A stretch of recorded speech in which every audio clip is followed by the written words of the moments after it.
ಹಾವೇರಿದ್ದ ನಮ್ಮ ನಾಯಕ್ ಅಂತ ಹೇಳ್ಬಿಟ್ಟು ಒಬ್ರು ಕಾಲ್ ಮಾಡಿದ್ರು. ಅವ್ರು ಏನ್ ಕೇಳಿದ್ರಪ್ಪ ಅಂದ್ರೆ ಭಸ್ಮದ ಮಹಿಮೆ ಬಗ್ಗೆ ಕೇಳಿದ್ರು. ಸಂತೋಷ ಸ್ವಲ್ಪ ತಿಳಿಸ್ಕೊಡ್ತೀರಾ ಗುರುಗಳೇ? ಸಂತೋಷವಾಗಿ. ಭಸ್ಮದ ಮಹಿಮೆ ಅಂದರೆ ಒಬ್ಬ ಮನುಷ್ಯ ಹುಟ್ಟಿ ಸಾಯೋದ್ರೊಳಗೆ ಅವನು ಹಚ್ಕೊಳ್ಳೋ ಭಸ್ಮ ಅವನು ತೂಕದಕ್ಕಿಂತ ಹೆಚ್ಚಿಗೆ ಆಗ್ಬೇಕಂತೆ, ಮೋಕ್ಷಕ್ಕೆ ದಾರಿ ಆಗಕ್ಕೆ ಅಂತ.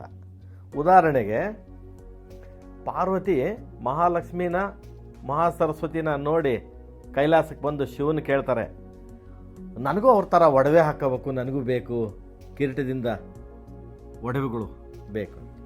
ಅಷ್ಟೇನೆ ಶಿವ ಎದ್ದು ನಕ್ಕು ಮೈ ಮೇಲೆ ಇದ್ದು ಒಂದು ಚೂರು ಅದೇ ಬೂದಿ ಭಸ್ಮನ ತೆಗೆದು ಅವ್ರ ಕೈ ಕೊಟ್ರಂತ. ಅದು ಎಷ್ಟಿತ್ತು? ಅದು 1 ಗ್ರಾಮ್ನಷ್ಟು, ನಮ್ಮ ಲೆಕ್ಕ 1 ಗ್ರಾಮ್ನಷ್ಟು.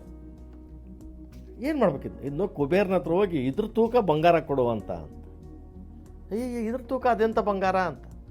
ನೀನು ಹೋಗು, ನೀನು ಸರಿ ಬರ್ತಾರೆ. ಕುಬೇರ್ನ ಹತ್ರ ಬಂದು ಮತ್ತೆ ಶಿವ ಹೇಳಿದ್ರು, ನನಗಿದ್ರ ತೂಕ ಭಸ್ಮ ತೂಕ ನನಗೆ ಒಡವೆ ಬಂಗಾರ ಬೇಕು ಅಂತ. ಸರಿ ಆಯಿತು ಅಂತ ನಕ್ನಂತ ಅವನು. ಇದಕ್ಕೆ ಇನ್ನು ಎಷ್ಟು ಬರ್ತಿತ್ತು? 1 ಗ್ರಾಮ್ ಚಿನ್ನ. ಸರಿ ಅಂತೇಳಿ ಇಟ್ಟು ಒಂದು ಉಂಗುರ ಏನೋ ಅದಕ್ಕೆ ಇಡ್ತಾನೆ. ಇಟ್ಟರೆ ಅದು ಎದ್ದಾಳದೇ ಇಲ್ಲ, ಅದು ಭಸ್ಮ. ಇನ್ನಿಡ್ತಾನೆ, ಮತ್ತೊಂದು ಆ ತಕಡಿನೇ ಸಾಲಲ್ಲ, ಮತ್ತು ಬೇರೆದಕ್ಕಿಟ್ಟು ನಾವು ಕಟ್ಟಿಗೆ ಎಲ್ಲ ಅಳಿತೇವಲ್ಲ ಅದರಲ್ಲಿ ಇಡ್ತಾನೆ. ಅವನು ಆಸ್ಥಾನದಲ್ಲಿರುವಂಥ ಎಲ್ಲ ಬಂಗಾರ ಇಟ್ಟರು ಭಸ್ಮ ಎದ್ದಾಳದೇ ಇಲ್ಲ. ಆವಾಗ ಅಳಕತ್ತಿ ಬಿಡ್ತಾನೆ, ನನ್ನ ಕ್ಷಮಿಸ್ರಿ ಅಂತ.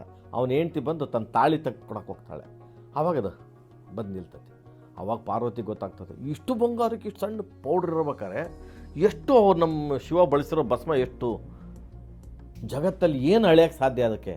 ಮತ್ತು ಕುಬೇರನ ಹತ್ರ ಹೇಳ್ತಾರೆ, ಇಲ್ಲ ನನ್ನ ಭಸ್ಮನೇ ನನಗೆ ಕೊಡ್ರಿ, ನಿಮ್ಮ ಒಡವೆ ಬೇಡ ಅಂತಾರೆ. ಅಂದರೆ ಯಾವುದನ್ನು ಅದು ಲೆಕ್ಕ ಹಿಡಿಯಲ್ಲ, ಯಾವುದನ್ನು ಲೆಕ್ಕಿಸದೇ ಇರೋಂಥ ಒಂದು ಪುಣ್ಯ ಭಸ್ಮ ಅಂತ. ಅದಕ್ಕೆ ತ್ರಿಪುಟ ಭಸ್ಮ ಅಂತಾರೆ, ಸಾದಾ ಭಸ್ಮ ಅಂತಾರೆ, ಚಿತಾ ಭಸ್ಮ ಅಂತಾರೆ.